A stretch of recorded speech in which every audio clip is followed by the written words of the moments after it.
नमस्कार दोस्तों, Hindi knowledge info में आपका स्वागत है। तो दोस्तों, भारत से पंगा लेकर मालदीव बुरी तरीके से फंस गया है। हाल ही में मालदीव के साथ कुछ ऐसा हुआ है जिसके बारे में उसने कभी सोचा भी नहीं होगा। भारत और मालदीव के बीच पिछले कुछ समय से चल रहा विवाद तो जग जाहिर है और अभी भी खत्म नहीं हुआ है। मालदीव के राष्ट्रपति मोहम्मद मोइज्जू ने जानबूझकर भारत से पंगा लेने के लिए इंडिया आउट कैंपेन चलाया था, जिसके तहत मालदीव से भारतीय सैनिकों को देश से बाहर निकालने का एजेंडा बनाया गया। 10 मई तक भारतीय सैनिक मालदीव से बाहर निकलेंगे और उनकी जगह भारत के ही योग्य टेक्निकल स्टाफ लेंगे। इतना ही नहीं, भारत के पीएम नरेंद्र मोदी के लक्षद्वीप दौरे और लक्षद्वीप का प्रचार करने पर मालदीव के 3 मंत्रियों ने पीएम मोदी और भारतीयों के बारे में विवादित टिप्पणी करी थी। हालांकि बाद में तीनों मंत्रियों को निष्कासित करना पड़ा था, पर फिर भी मुइज्जू ने इस मामले पर मंत्रियों की टिप्पणियों का विरोध नहीं किया था। मालदीव ने भारत से पंगा तो ले लिया, पर ऐसा करके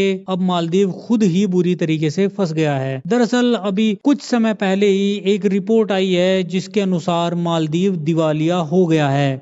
जी हाँ, आपने बिल्कुल सही सुना। मालदीव ने आईएमएफ यानी इंटरनेशनल मॉनेटरी फंड से अपनी स्थिति साझा करते हुए ये जानकारी दी है और ये बताया है कि वो दिवालिया होने की कगार पर पहुंच चुका है। मालदीव ने दिवालिया होने के बाद आईएमएफ से बेल आउट लोन की मांग की है। भारत से पंगा लेने के बाद पहले से ही जूझ रही मालदीव की अर्थव्यवस्था को और भी झटका लगा और अब बात दिवालियापन तक आ गई है। ऐसे में स्थिति को सुधारने के लिए मालदीव ने आईएमएफ से कर्ज मांगा है। दोस्तों, एक समय वो भी था जब भारत और मालदीव के बीच अच्छे संबंध थे, पर मुइज्जू के मालदीव का राष्ट्रपति बनने के बाद दोनों देशों के संबंधों में तकरार आनी शुरू हो गई और मुइज्जू शुरू से ही भारत विरोधी रहे हैं। इसी वजह से उन्होंने मालदीव से भारत की सेना को हटाने की जिद पकड़ ली। वहीं पीएम मोदी के लक्षद्वीप जाने के बाद मालदीव के मंत्रियों की टिप्पणियों के विरोध में भारतीयों में गुस्सा पैदा हो गया। इससे बड़ी संख्या में भारतीय नागरिकों ने मालदीव का विरोध करना शुरू कर दिया। बड़े बड़े सेलिब्रिटी और